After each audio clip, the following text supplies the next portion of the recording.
it is a single degree of freedom method based on the frequency domain. Remember, the single degree of freedom method is just mean saying that you are considering a system that is simply oscillating as it were a harmonic oscillator around the natural frequency. That is the best definition we can give to single degree of freedom system in modal domain. Okay, we will see later on what could be other methods that are removing such an hypothesis. But by now, we start the estimating method with this one. We saw together last Friday how the natural frequencies could be estimated. And just to have a brief recap, we are estimating natural frequency by considering the both the amplitude and phase representation of your frequency response function, or the real and imaginary representation of the frequency response function.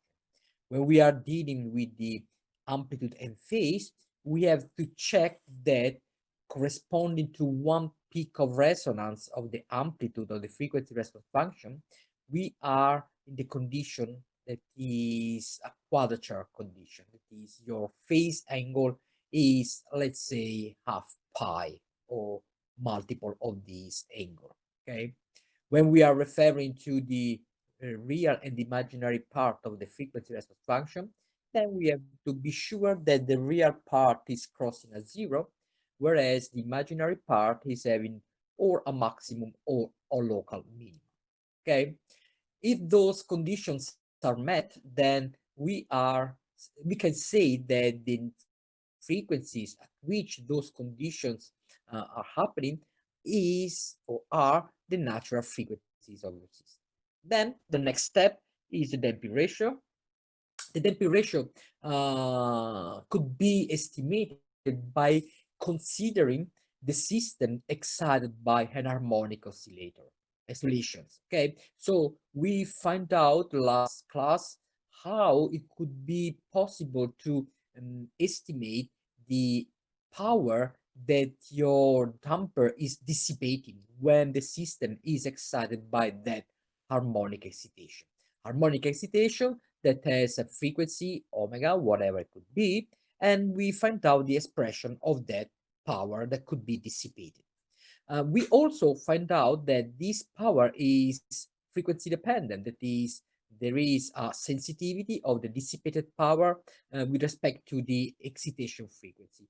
So by simply solving a stationary problem, we found out what is the frequency to which the maximum power that is dissipated is maximum. And we find out that that maximum power that frequency corresponds to the natural frequency of the system.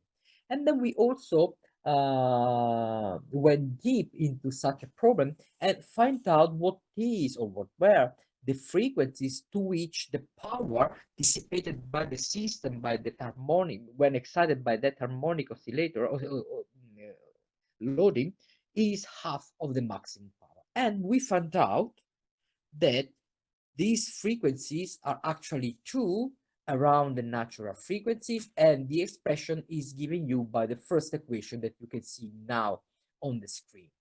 And of course, by using this equation, what we can say is that we can also rewrite that equation as a function of the in order to have the zeta, that is the damping coefficient.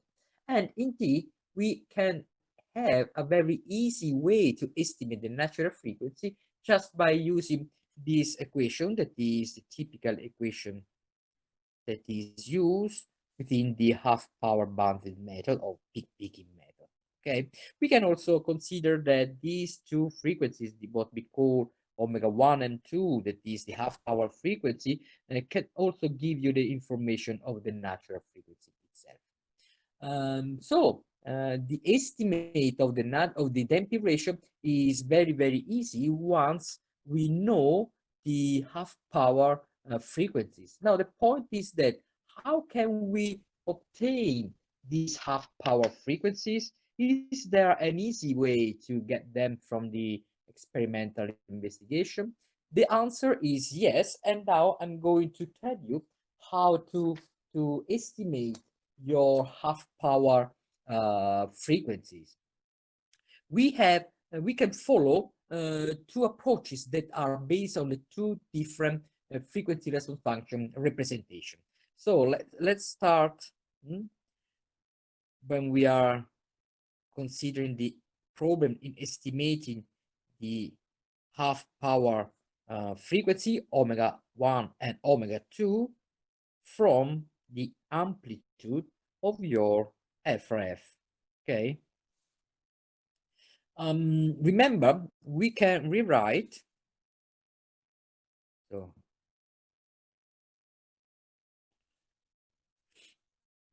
the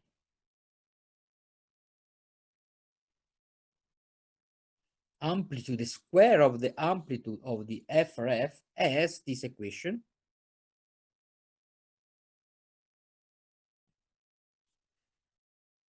1/k is that is not difficult to obtain. Just go back to your node and you can easily have it.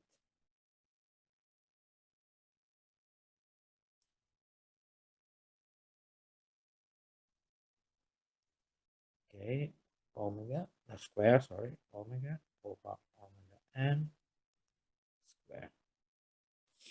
Okay, now what I'm going to do is obtain the expression of such an amplitude, square of the amplitude of your frequency response function when omega is not whatever any omega, but is equal to 1 of your half power frequency. Okay, so what we got here is, now let's evaluate the amplitude square of your FRF when omega is equal to omega 1 or omega 2.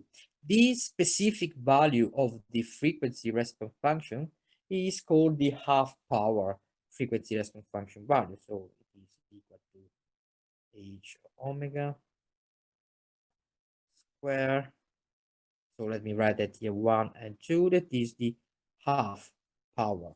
Okay, and if you just plug that in information into the previous equation, what we got here is 1 over k square divided by 8 theta n square omega n square.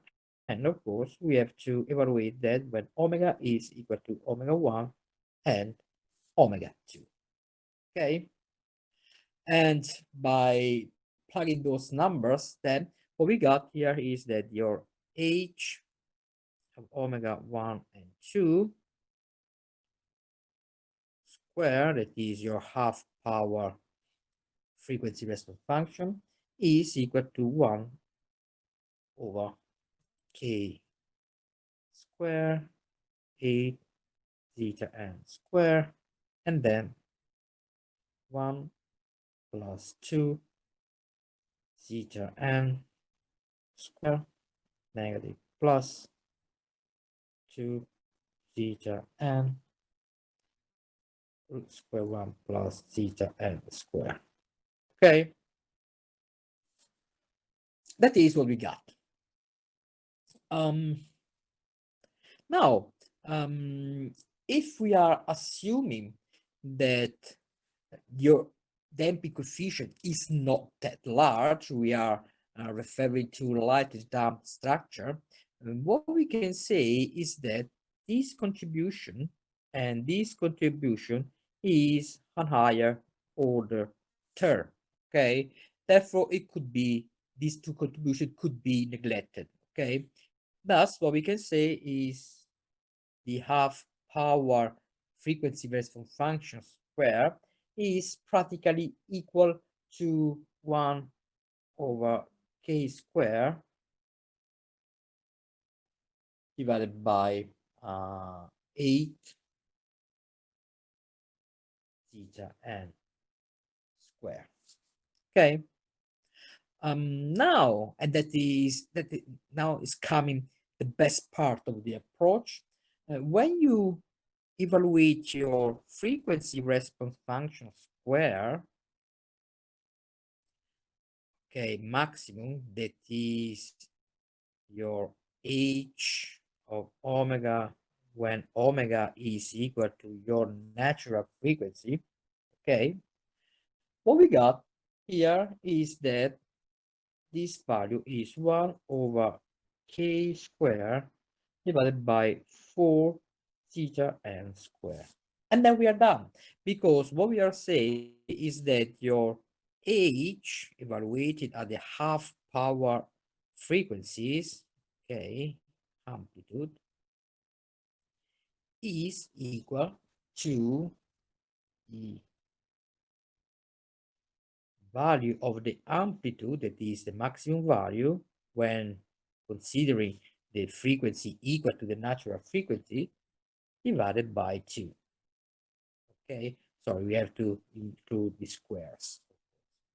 Okay, and here is the way we can estimate from the experimental point of view your half power frequencies, and therefore we can have an estimate of your natural frequency, of your damping ratio, just by considering the amplitude of your frequency response function. So how we can do that from the practical point of view? So practically,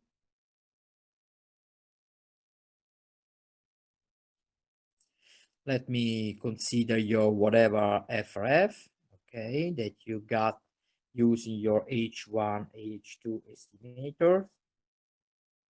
I hope that by using the laboratory activity number 3, you getting more and more acquainted with this estimate. Let me have your natural frequency there. Let me just consider one FRF that is just having one natural frequency. Let us assume that this is your frequency to which we are having the peak of the amplitude to which corresponds the quadrature condition, and therefore that is your natural frequency. Now, in order to estimate your damping ratio, you have to just evaluate this point here, okay, and this point is the maximum, okay, of your frequency response function, because it corresponds to the natural frequency. Then you have to go down by a root square of 2 in order to have the half power frequency response function. Let me consider, for example, this.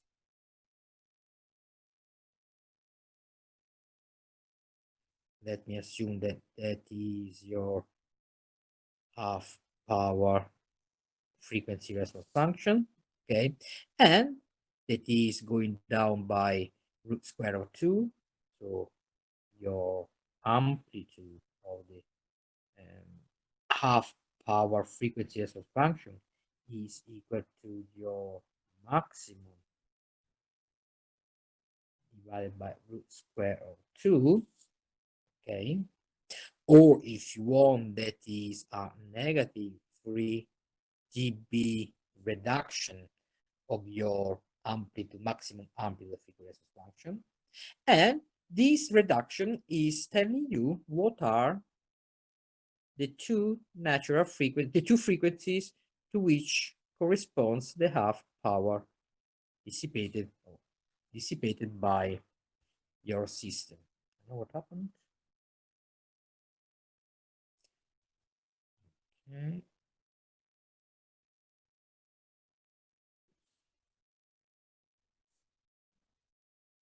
So that is your omega 1,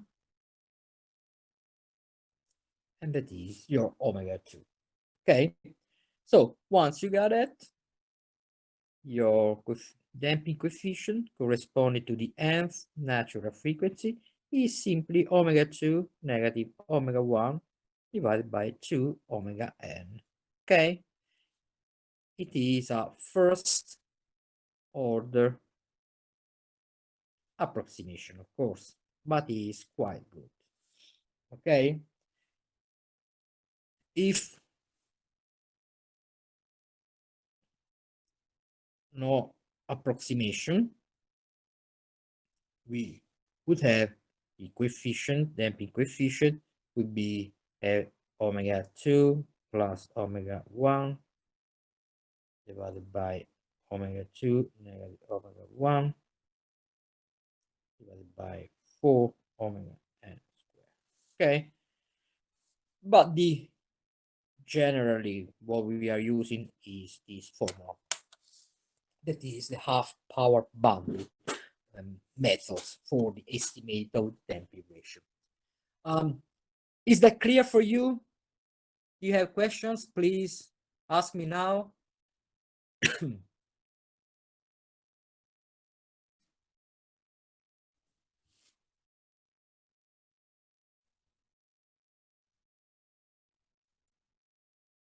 So according to the theory that we got so far, we find out here that as a first approximation, the half power frequency response function could be obtained by the maximum value of the amplitude, the square of the amplitude of the frequency response function divided by 2. And that gives us the information of the two frequencies that we need to obtain the damping ratio, that is the half power frequency. So in practical life, what we have to do is just looking at the peak of resonance, to which we know we are evaluating the natural frequency, omega n. Then we go down 3 dB, or we divided the maximum value of the frequency response function by root square of 2. Please remember, we were considering square for the definition. Here we are not having any square at all, so we have to divide that by root square of 2. By going down by this value, we are having 2 points, okay, in the frequency axis. These 2 points are proved to be the omega 1 and omega 2 frequencies, okay? And therefore, we are very happy because we are now having all the information required to estimate the damping ratio just by taking this very easy formula. That is just the first approach. Now, let's see how we can estimate your damping ratio instead of working with the amplitude of the frequency function. Let's work on the real part of the frequency response function. Okay, so second approach, estimate of the two half power frequencies from the real part of your frequency response function. Okay. Now, first, the real part of the frequency response function is given you by this equation, omega n square negative omega square divided by the modal masses, if you want, times square plus 4 theta n omega n square omega square. Okay, now of course we are having a function, a real function that depends on the omega, and we can see what are the conditions for a stationary of this function, that is for local maximum and minimum.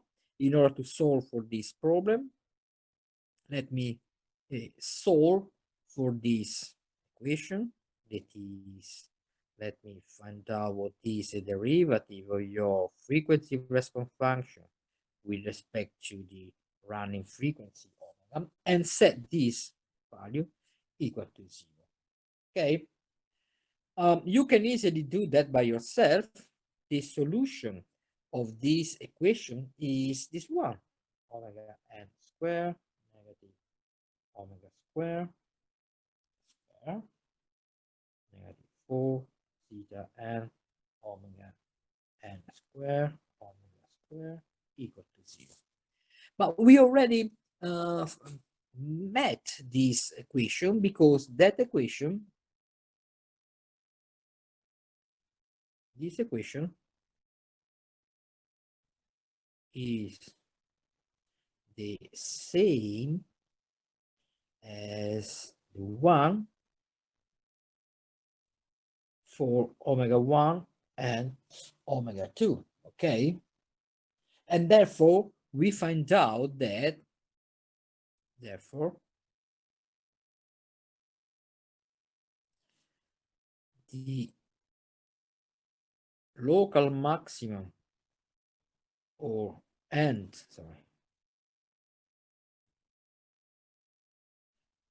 minimum of the real part of the frequency response function across the natural frequency, okay, are corresponding, are at, sorry, omega 1 and omega 2. And that is very, very, very happy because we have the second way to find out your half power frequency. By the way, when referring to the previous equation, the one that I just wrote at the very beginning of your today's class, let me see this. Okay, let me call this a star equation. Okay, because that is our starting point for this approach that is using the real part of the FRF to estimate the half power frequency. Okay, so from the star equation, okay, it follows that your omega over omega n 1 and 2 square is equal to theta n square plus 1 plus theta n square, okay, negative plus 2 theta n square 1 plus theta n square, okay, plus, okay, and that is equal, of course, to 1 plus 2 theta n square negative plus 2 theta n square 1 plus theta n square, okay. And of course, when we are referring to the first order, okay, we have at the first order omega sub omega n square 1 or 2 is practically 1 plus 2 theta n, okay, sorry, negative 2 theta n, okay. And so your omega 1 will be equal to omega n square, omega 1 square, okay, 1 negative 2 theta n when omega square is less than omega n, and omega 2 is equal to omega n square 1 plus 2 theta n when omega square is greater than omega n square, okay.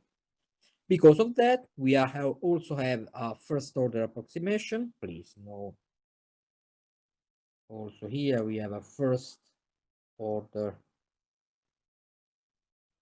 approximation, okay. And so taking the difference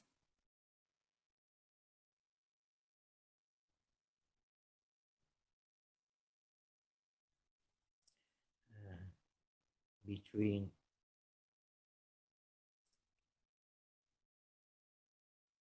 one and two,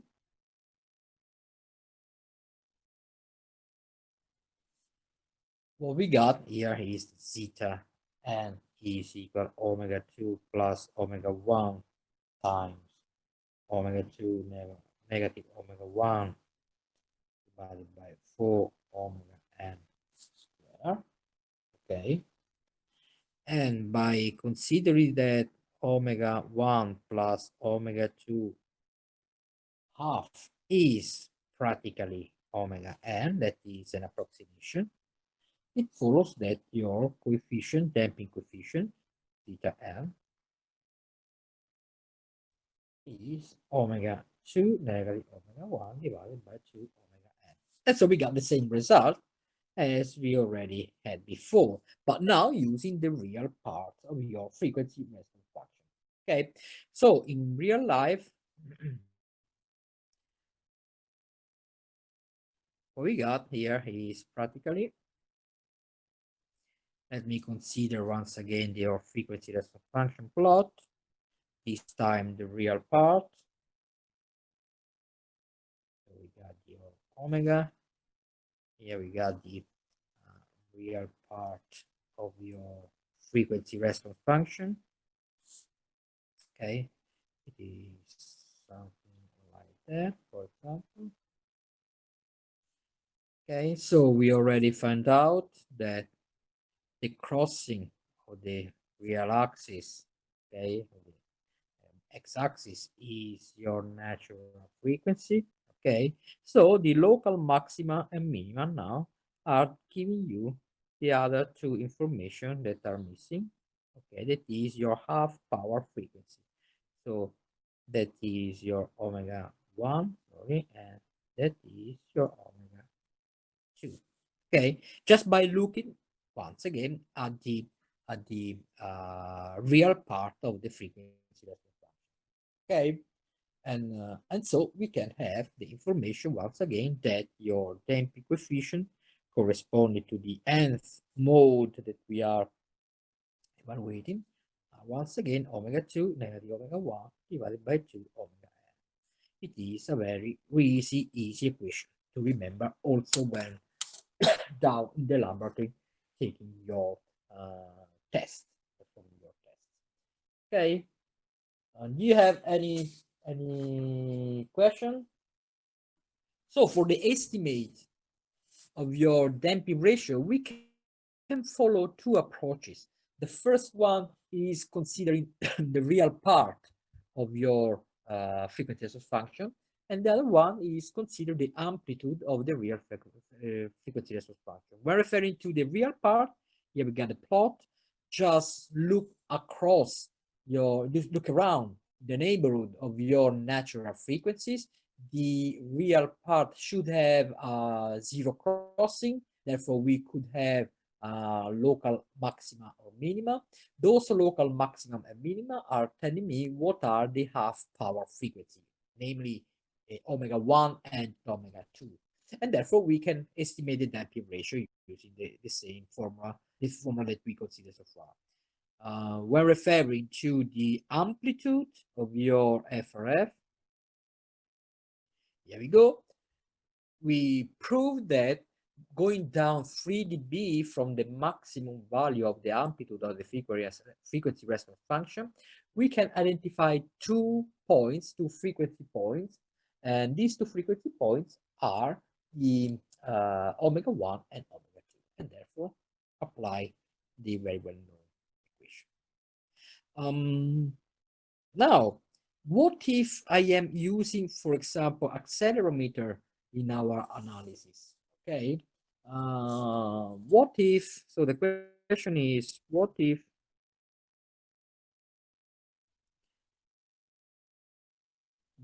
the inertance is used? Okay. So, let me consider the real part of your inertance, that is the FRF, now that is linking the input, that is your forcing term, to the acceleration, okay, and that is equal to negative omega square, and therefore omega m square omega sorry, omega square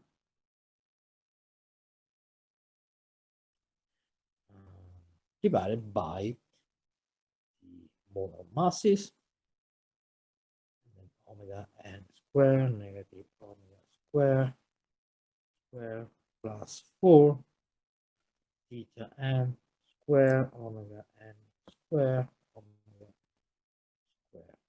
Okay. So these stationary points or the stationarity conditions are the same. Okay. Omega 1 square is equal to omega n square divided by 1 plus 2 theta n, and omega 2 square omega n square divided by 1 negative 2 theta n. Okay, so the same results. Okay, so we can apply the same conditions as before. Also, when referring to the amplitude of your FRF. So you can easily apply the half power bandwidth method to estimate your damping ratio by using the half power frequencies, regardless the frequency as a function that you are considering. That is, could be either the accelerants or the inertance of what you are doing. Okay.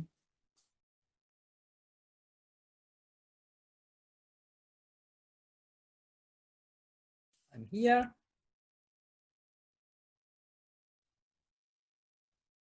Okay. So if no question, let me now go through step 3. Okay. Estimate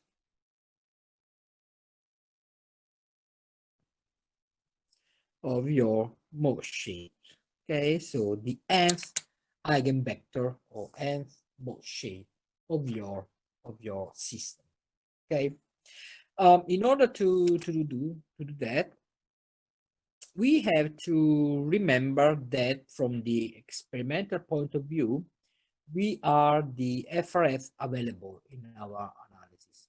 Okay, so what we can say is that, generally speaking, if you are having a number of input degrees of freedom and number of output degrees of freedom, what you're having is your general FRF matrix, general to be, accelerants or inertance, doesn't matter, okay, like H11 of omega, H21 omega, up to H2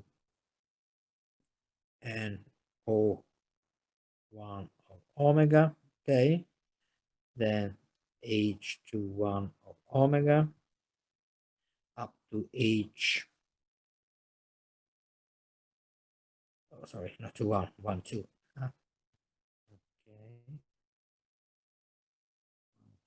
okay, and then 1 and input of omega, okay, up to the last point H and O and I of omega, okay.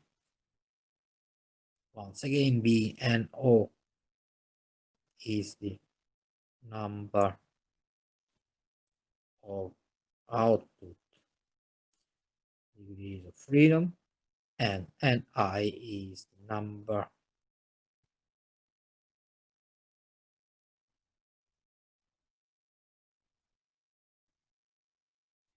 of input degrees of freedom. Okay, so let me consider that. Let me consider whatever column that you like. Okay, doesn't matter which one, but let me assume to consider one column. For example, let me assume the first column, but it doesn't matter once again. So let me consider the first column like this. Okay, so if the first column of your H omega is considered,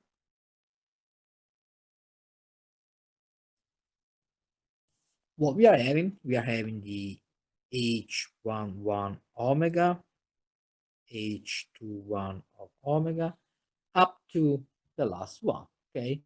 H number of output times 1 of omega, okay? Let me focus now on one specific omega, that is the one corresponding to the pth natural frequency, for example. That is your pth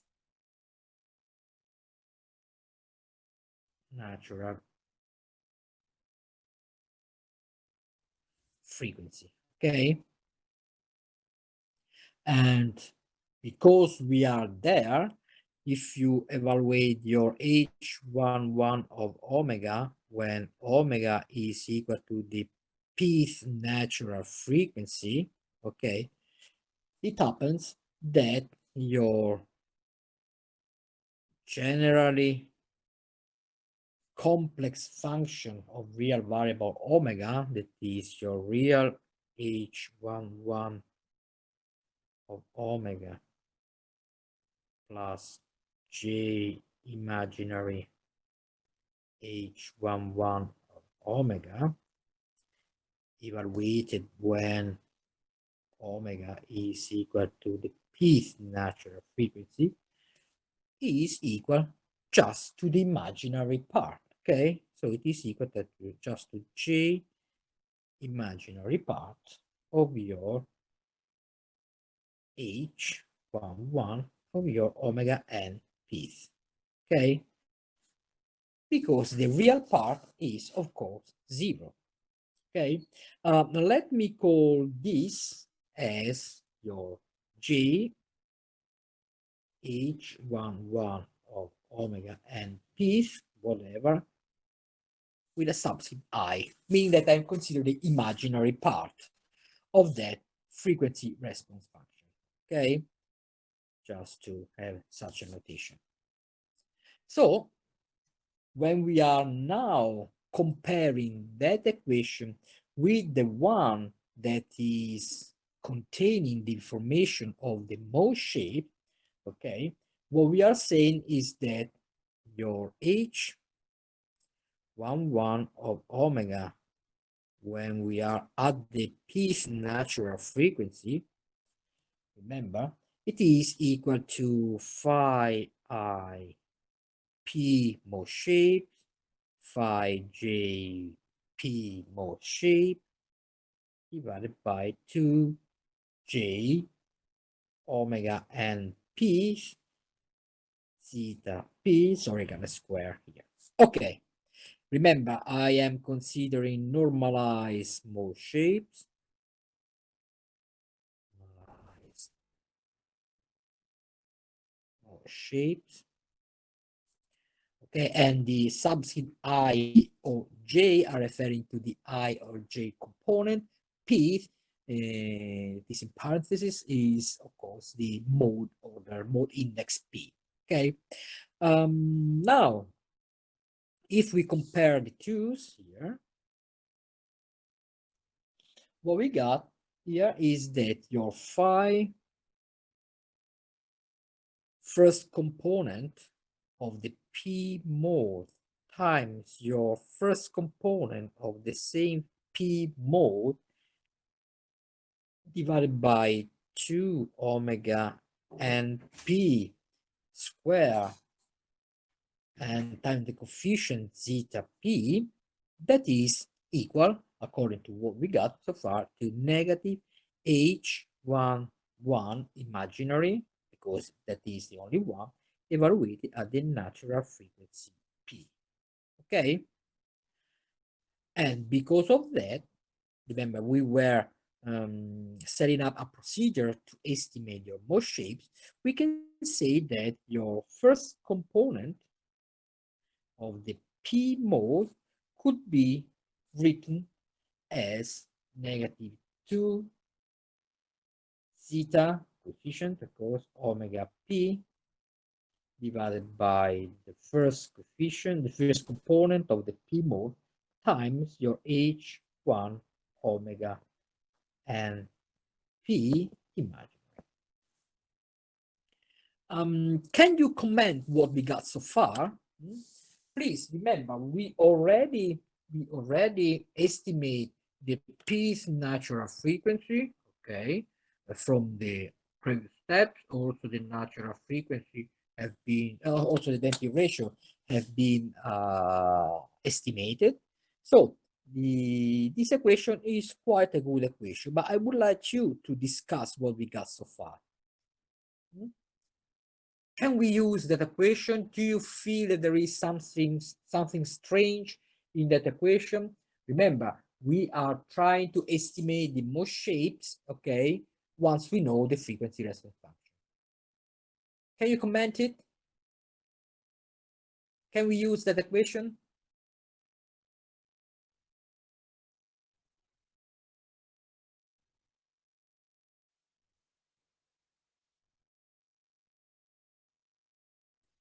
I can't hear you.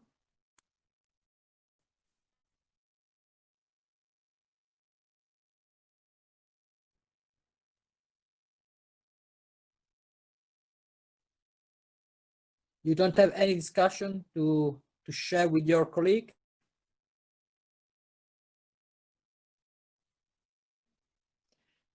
So what we can have is that we can estimate the first component of the Pth mode once we know the frequency response function. That is, once we know the imaginary part of your frequency response function evaluated at the natural frequency times your natural frequency itself, the damping ratio itself. But unfortunately, we also need to have the information of the first component, that is our unknown. So far, that equation, it is use that because we need to have some other information. In order to have this additional information, let me rewrite the same equation when we are considering the second component. So what we got here is that analogously,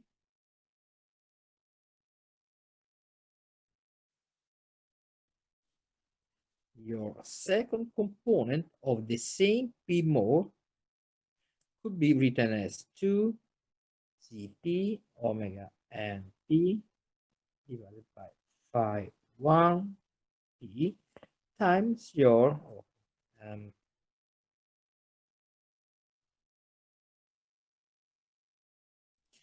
your H to 1 imaginary evaluated at the natural frequency P. Okay, and then we can go down, of course, up to the last component. Phi n O, or the mode P, could be written as 2 negative Cp omega n P divided by phi 1 P, okay, H and O1 imaginary evaluated at the natural frequency P. Now, can you comment a little bit what we got? We have to estimate your Morse shape.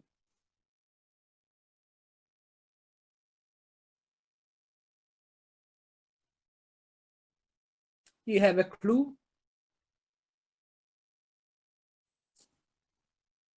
Okay. Yes, go ahead.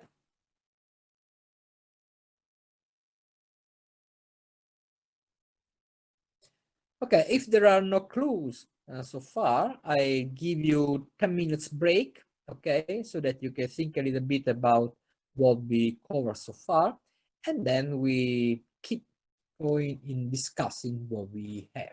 Okay, so let's have a break, 10 minutes. So let's resume the class by 3:10.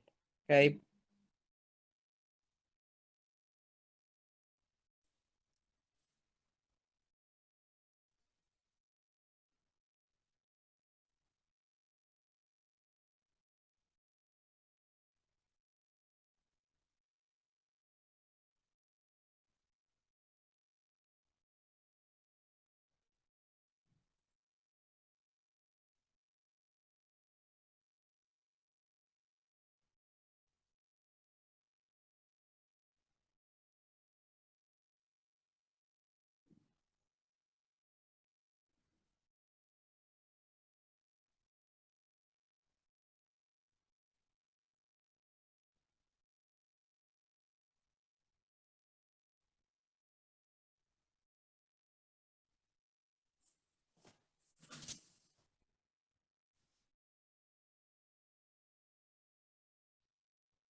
Professore, scusi, Sì, dimmi.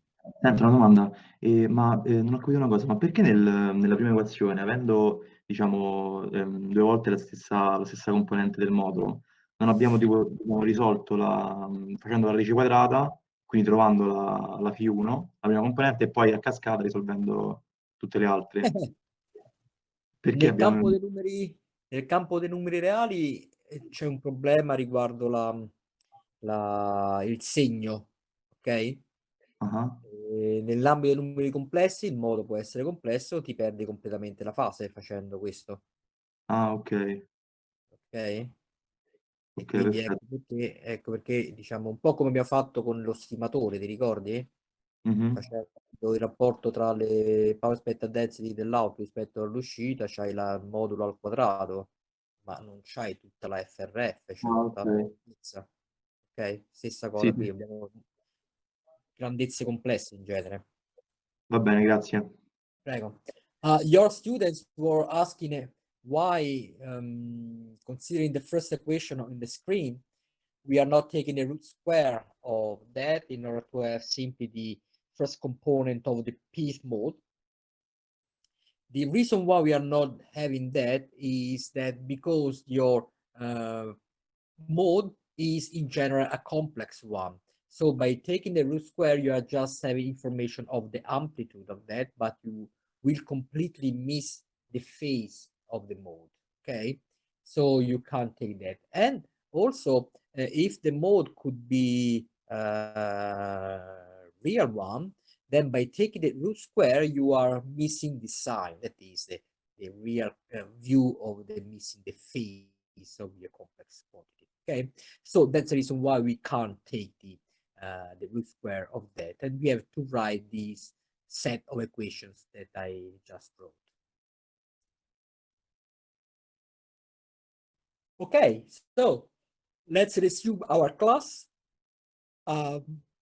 We were there to this equation. So can anyone suggest a discussion, a comment of what we got so far? Remember the task, the goal of our activity is estimate your mode shape.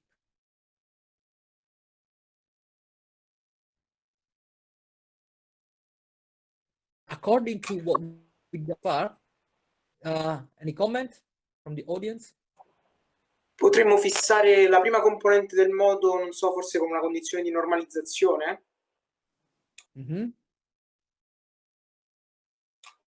Poi? O la normalizzazione con la matrice Remas e poi appunto risolvere a cascata tutte le altre componenti del modo, e questo per ciascuna colonna. Okay, your colleague is just proposing to consider the first equation and the first factor just to be a normalizing factor, and then in a sequence solve everything. And the answer is practically the answer that we are using. So congratulations to your thought, but even it is even easier because as you can see there, by writing your components of the piece mode in a way that I wrote, you can see there is always a constant factor that is equal for each component. Okay, so the constant term that is multiplying your h11, the imaginary part of the h11, is the same of the last component at O. Okay, so because most shapes are defined unless one unknown constant, we can have this constant equal to just one number, let's say 1, for example, and therefore you are an estimation of your mode shape. Okay, so what you got here is that you can call, for example, this term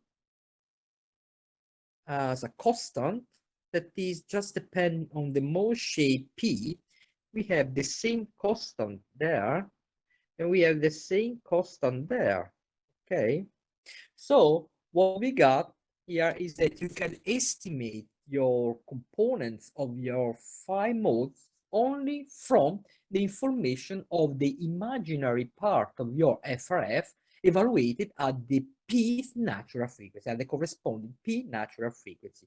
Or in other words, what we can say is that your phi 1 component of the p mode, phi 2 component of the p mode, up to the last one that has been observed, the and output component of the p mode, okay, like that, could be set equal to your constant Cp times your imaginary part of your FRF evaluated at the corresponding degrees of freedom and natural frequency, H21 and P, imaginary, up to the last one, H and O1, imaginary, evaluate natural frequency P. Okay, and by the way, this unknown factor, as you already find out, is -2 zeta p omega n p divided by phi 1 p, but could be set to any value. Okay, and therefore we are having the information of the mode shape. You can estimate your mode shape simply evaluating your imaginary part of your frequency response function. Okay, let me show you how we can use this. So let me introduce, for example, your very nice cantilever beam. Let me have the information of that cantilever beam corresponding to these 4 points to which we have made the measurement through accelerometers. Let me call those point 1, 2, 3, and 4. We know the geometry, we know where the outputs are. So let me consider, for example, the FRF, the imaginary part. Okay. So H omega imaginary part of those points. Let me, now I'm drawing some lines. So let me have this, for example. This first one.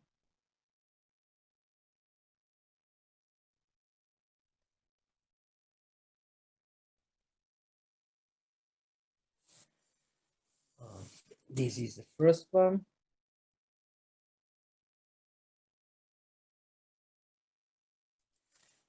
Okay.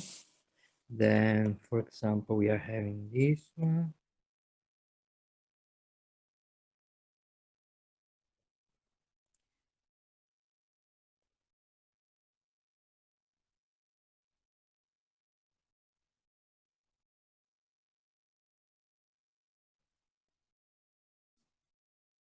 And let me have this one, for example. Okay, so let me name those imaginary part as this is corresponding to the first, that is your H1 whatever input. Let's assume we input to the point number 1. Then here we got H21. Then this is your H31. Okay, and then this last one is H41. What we have to do in order to estimate your mode shapes is just evaluating your imaginary part of your frequency response function at the natural frequency. Let me assume that this is your natural frequency number 1. And let me assume, although it is a little bit more difficult to see, let me have this, for example. Okay.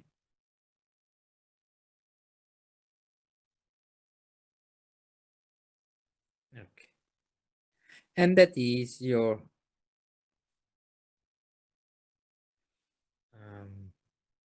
omega n2 second mode. Okay, just by looking at the imaginary part, what we got is this amplitude, that amplitude, that amplitude, and the amplitude. Okay, so if I am now building your true positions, this is your 1, second, third, and 4. Now let me have this amplitude, for example, here. This is amplitude 1. Then we got amplitude 2, for example, this. Then we got amplitude 3, example that. And finally, that one, sample 4.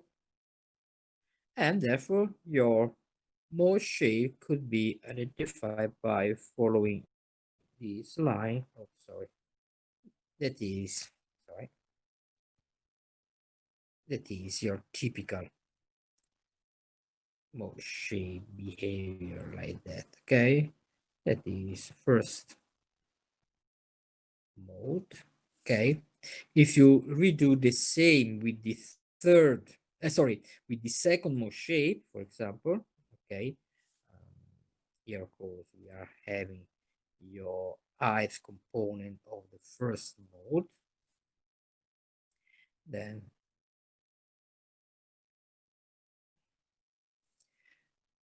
second, we are having the same, so this is your first, okay, amplitude of the real part. Then we got the second one, then we got here the third one, and finally the fourth one.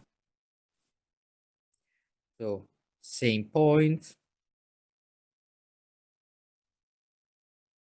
Okay, we got here the first one, the second one, then the third one, and then the fourth one is something like that.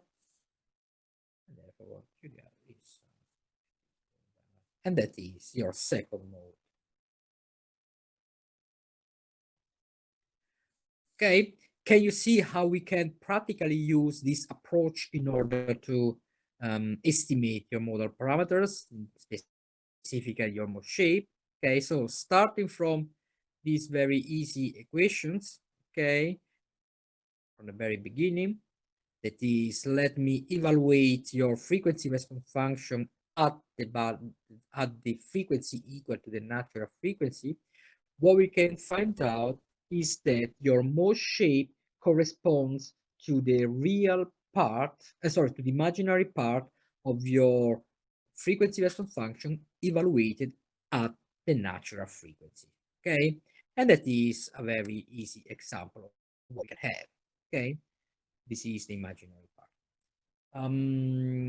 So generally, what we are having is that there are some, let's say, some best usage of this approach. So some remarks.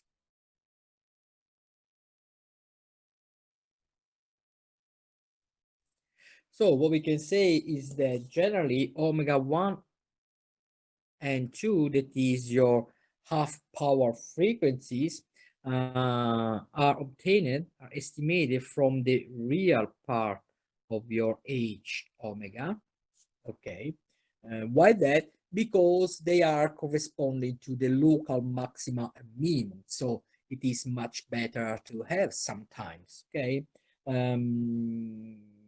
omega and the natural frequency instead could be obtained from the amplitude of the frequency response function, okay, that is the maximum value, or the local maximum of the imaginary part of H of omega,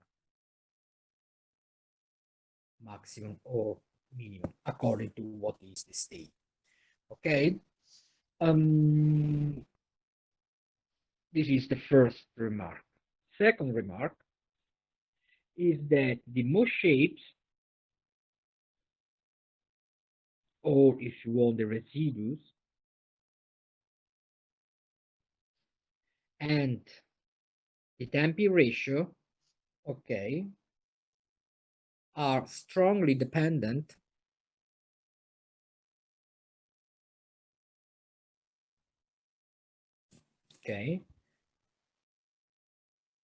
from the estimate of the peak of peak, not peak, like that. The peak of resonance. Okay. Generally from the amplitude of your H. Okay. So lightly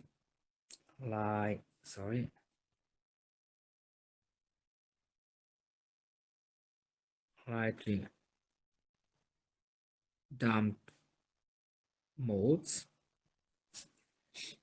okay, are difficult to estimate.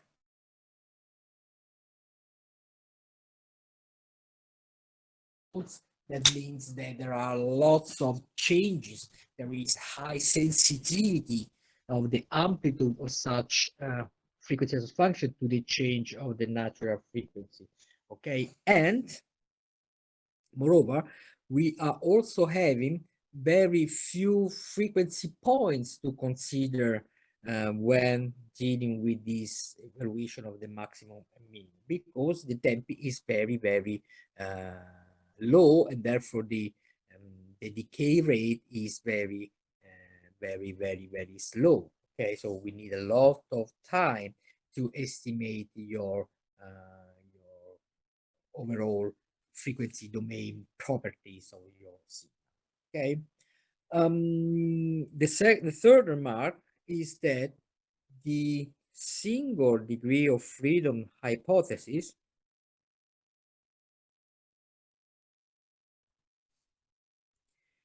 is not always representing your system.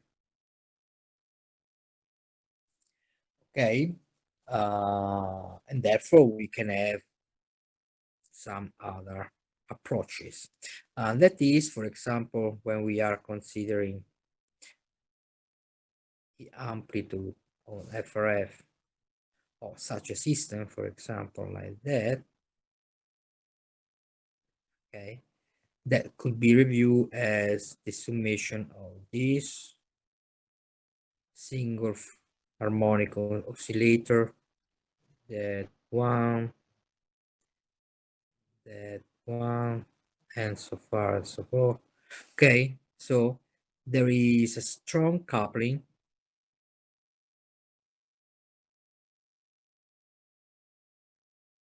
between modes.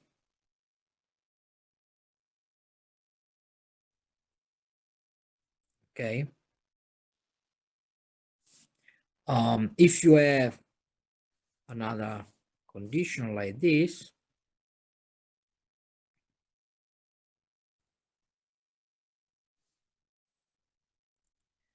like that, for example,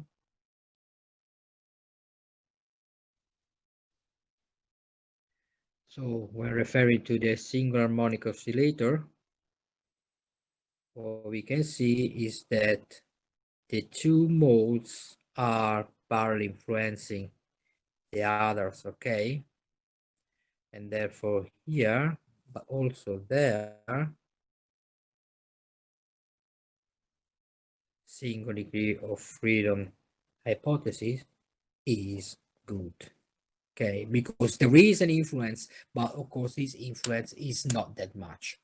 So when you are dealing with these estimating methods for the model parameters, you have also to check two things when looking at the frequency response function.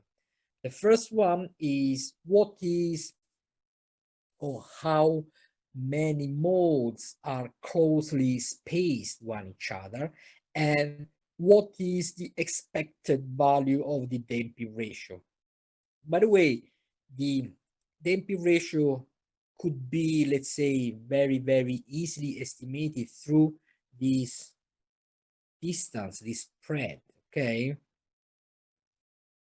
Gives an, let's say, idea of the damping ratio zeta n, okay?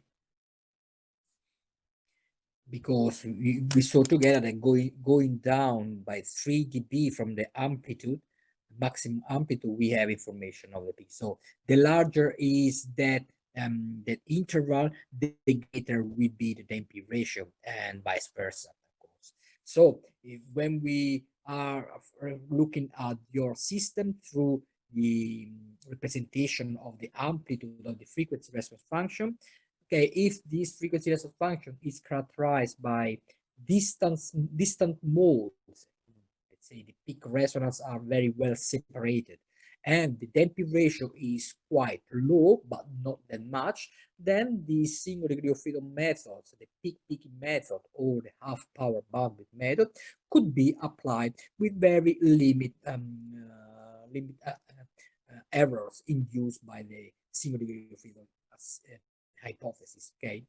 On the contrary, when the system is characterized by closely spaced modes, that is the first picture that I gave you, and the damping is not that low, then the single degree of freedom method is giving us a very high errors with respect to other methods based on multi-degree of freedom method or this approaches.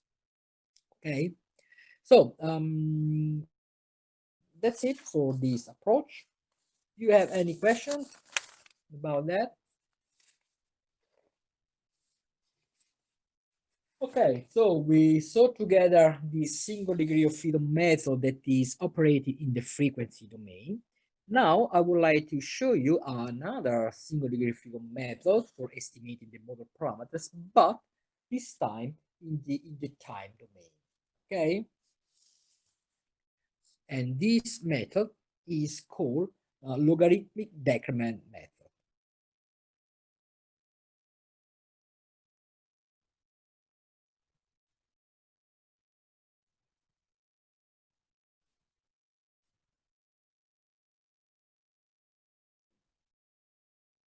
Okay, so what are the hypotheses? The hypotheses are almost the same as before. Okay, single degree of freedom system. Once again, we are not saying that we have just one Lagrangian degrees of freedom. We model domain, your mode shape, your amplitude of your FRF, if you want, is not affected by the other mode shapes, okay, or other amplitudes, okay. So in the summation sign, in the fractional series expansion that we saw is very useful to represent your FRF, just one term is contributing at the natural frequency time by time. Okay, that is what I'm saying, what I'm referring to single degree of freedom method. Okay, and the other hypothesis or the other tool is that is a time domain operated method. Okay, so we are starting from the impulsive response. Okay, your impulsive response h of t, if you remember, could be viewed as an amplitude times your pole t plus second amplitude, second order system, of course, that is times your a lambda 2t. And because we are dealing with a second order system, these second amplitudes are equal to the compensant conjugate of the first part. So a1 e to lambda 1 t plus a1 composite conjugate e lambda 1 composite conjugate t. And remember, we can also say that these are equal to a e to sigma 1 t times a1 e to j omega 1 t plus a1 star e to j negative j omega 1 t. Okay.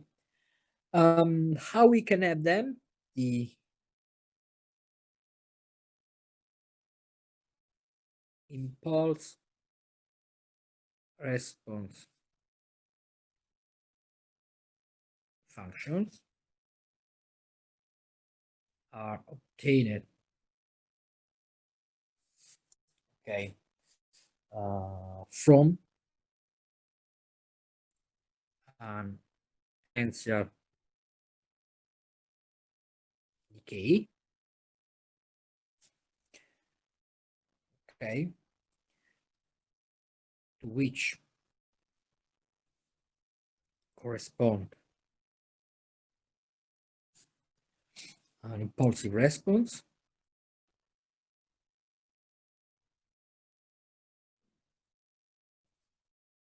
or non-homogeneous initial conditions. Okay.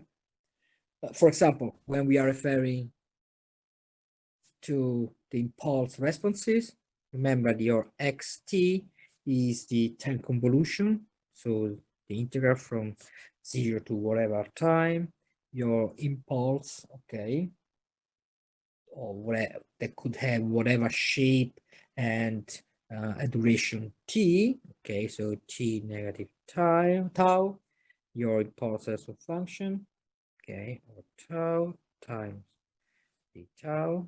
Okay, remember this is any impulse of any shape and duration t, that is your impulse response function.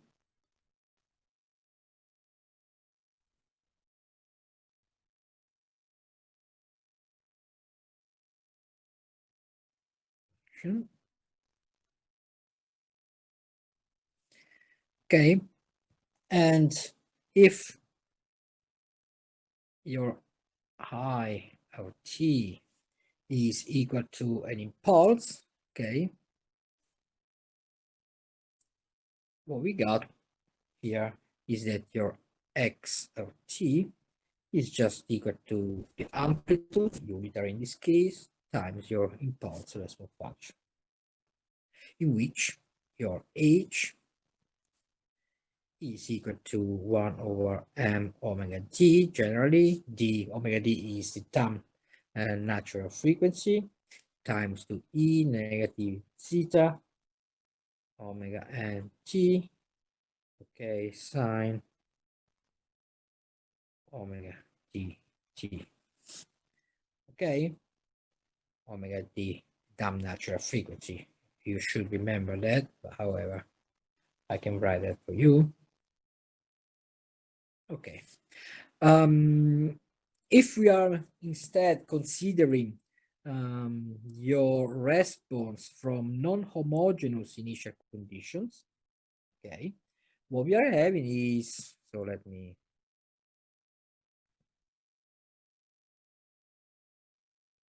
go down a little bit, go down.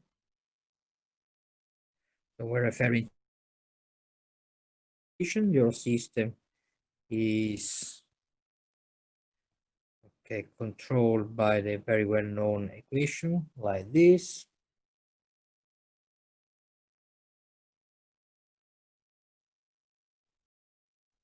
Okay, and these are free vibrations, of course.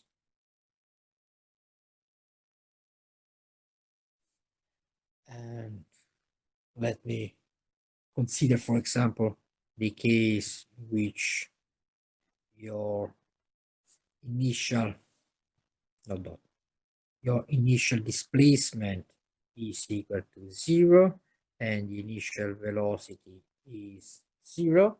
What we got by solving that is the solution could be written as x0 e to negative zeta omega n t, and then the harmonic solution in terms of cosine and sine, like that.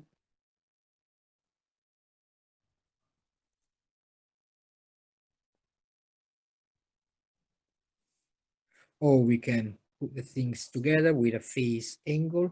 Okay, it could be x0 e to negative zeta omega n t divided by root square 1 zeta square cosine omega t negative your phase angle. Okay, the phase angle is so that the tangent of that phase angle is zeta root square 1 negative zeta square.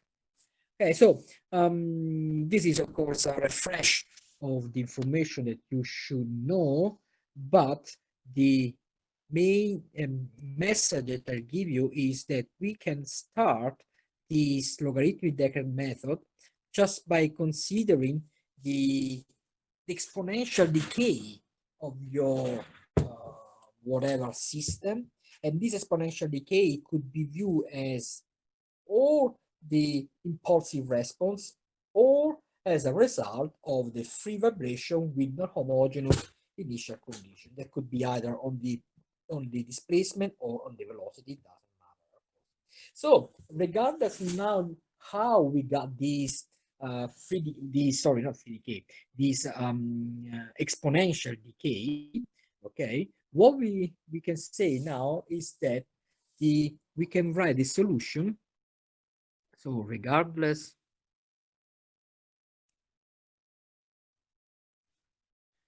how the exponential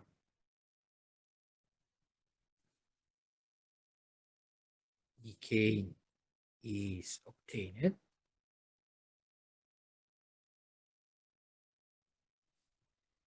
it could be written as your xt equal to whatever amplitude. Let me call that x star. That could come from the Poisson function or initial condition, the displacement, initial displacement, or initial velocity. So x star, then the exponential part times the oscillatory part. Okay, in which please sigma is always equal to zeta n omega n. Okay, and therefore is the part. So this is the part that is exponential decay.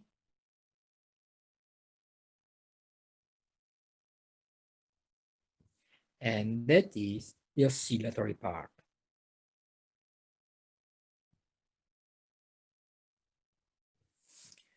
Okay, so if you would like to me to plot this, okay, we have the time domain plot of such an oscillation that could be drawn as we have time, of course.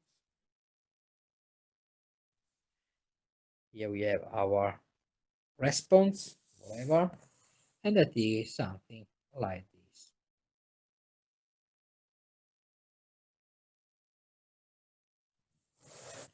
In which, of course, that is your initial value, so what we call x star.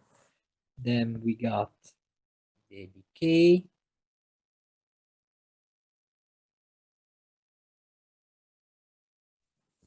Okay, so that is your x star e to negative sigma t. And concerning its oscillatory part, what we can say is that we can have the evaluation of two consecutive, let's say, peaks like this one and that one, okay, that are happening at one period in time distance, okay, that is your period t, okay. Of course, that is true where only true if your damping is less than 1, but we are in that hypothesis. Okay, now let me, let's say, think to have that response that has been recorded, and let me measure, okay, this response, okay, at two times that are one period apart one each other. So we have, for example, T1 here, to which correspond the amplitude x1. And then let me consider the second time here, that is one period apart, okay, to which correspond an amplitude x2. And here we got T2. And of course, the T2 is equal to T1 plus your period. So by using this formula, this one, okay, that is the general one that I am emphasizing, what we got here is that x1, that is equal to your response at time t1, of course, is equal to x star e to the negative sigma t1 times e to j omega d t1. How about x2? x2 is equal to x t2, that is equal to x star e to negative sigma t2, okay, times e to j omega d t2. But because t2 is one period apart from t1, we can rewrite that as x star, same amplitude, the decay at times t2, but the oscillatory part is the same as the previous one. So omega d t1, remember, t2 is equal to t1 plus your period, and that is just the oscillatory part, okay? The oscillatory part is having the same value after 1t, okay? Now, let me introduce the logarithmic decrement. So the logarithmic decrement delta, that is defined as the logarithmic of the ratio of these two responses, x1 over x2. Okay, that is equal to the logarithmic of the ratio of x star e to negative sigma t1 e to j omega d t1 divided by x star e to negative sigma t2 e to j omega d t1 as well. And that is equal sigma times t. Okay, now because the period t is read from the experiment,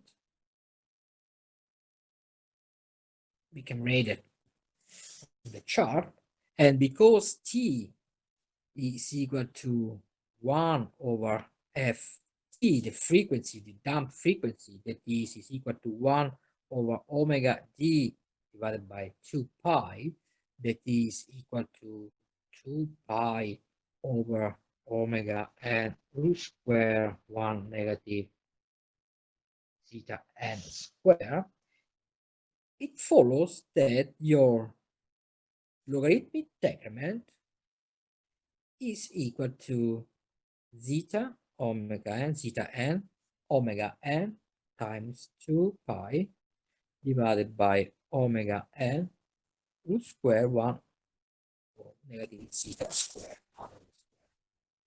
Okay, that is equal to 2 pi zeta over root square 1 negative zeta. So, first order approximation.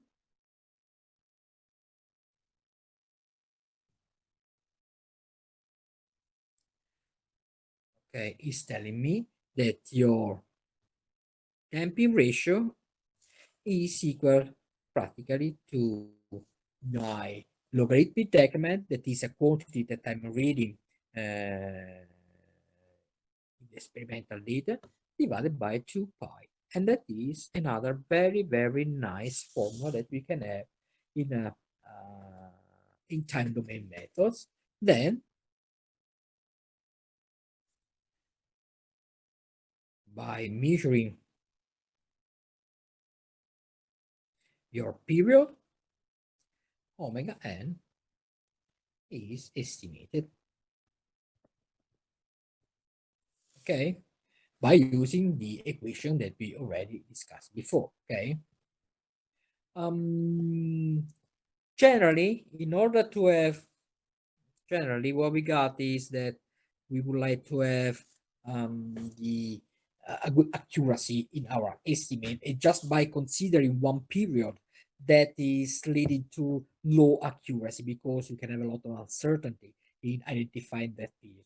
So generally what is done, more periods are considered to increase accuracy. Okay, so considering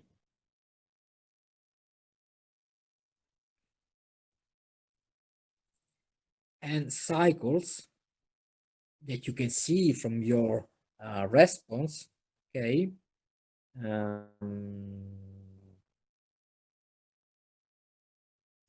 consider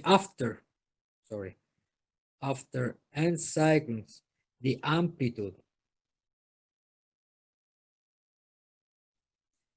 is xn plus 1, okay, it follows that my logarithmic decrement is given you by 1 over this number of cycles, then logarithmic of the ratio of the first one with respect to the last one, okay, and therefore your damping ratio associated to that is 1 over 2 pi n logarithmic of the x1 over xn plus 1.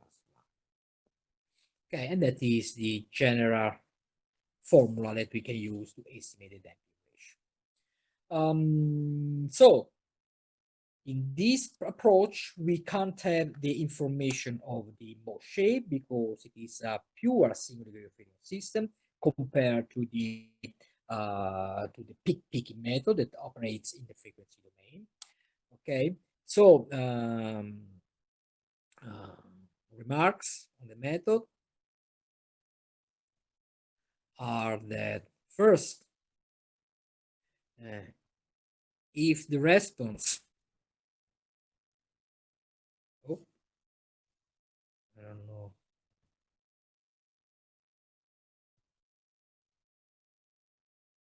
okay, so if the response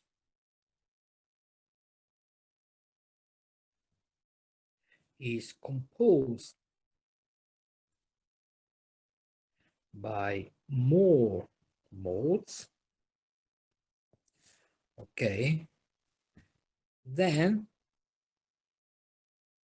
peak of resonances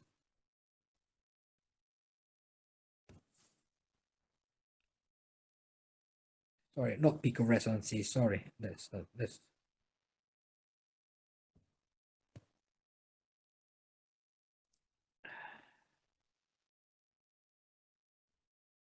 okay. Periods are very difficult to estimate, okay, and therefore it is not possible to have an accurate identification of both the natural frequency and the damping ratio. And of course, accuracy of the estimate depends on the accuracy of the estimate of T, okay. If there are more, we can use the well-known band pass filter in order to isolate just the contribution of your system response that is vibrating at the frequency, at the natural frequency that we are interested in, okay. So band pass filters are used to isolate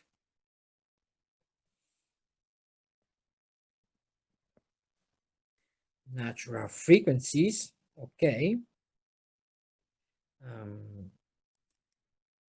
Then Fn, that is the natural frequency,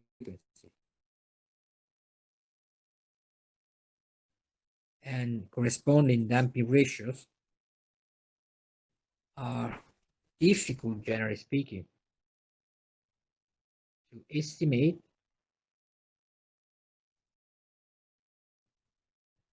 when considered closed space. Sorry.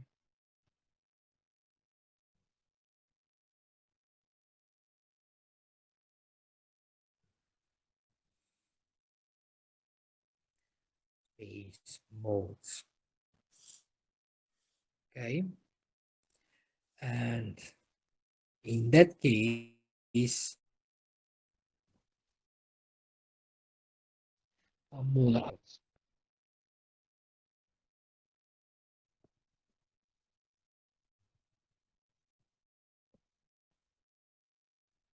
are used instead, okay?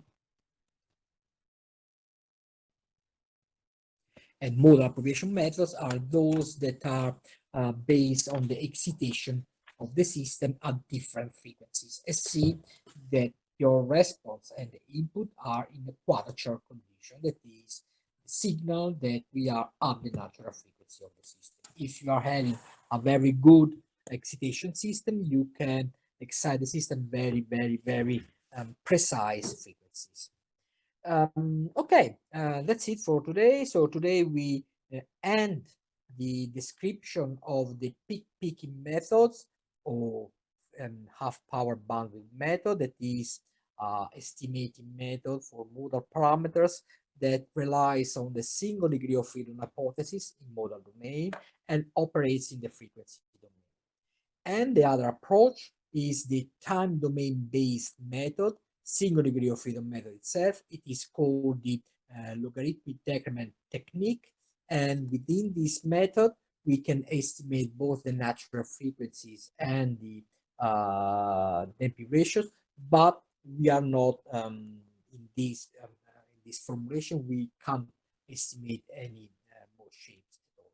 Okay, we discussed this some properties, some issues of this approach. So you have all in your hands to start estimating your modal parameters from your measurement of both the input and the output of your system. Questions? Are there any questions? Professore, una domanda sul laboratorio però. Volevo chiedere, poi è riuscito a reperire quelle informazioni che avevo chiesto via email sulla geometria della trave? See, laboratory number 1 is missing some geometrical data. I got them. I had just to have the time to upload that on the course website. I'll do that as soon as possible. Grazie mille. Okay. Any other question? Okay, if not, thank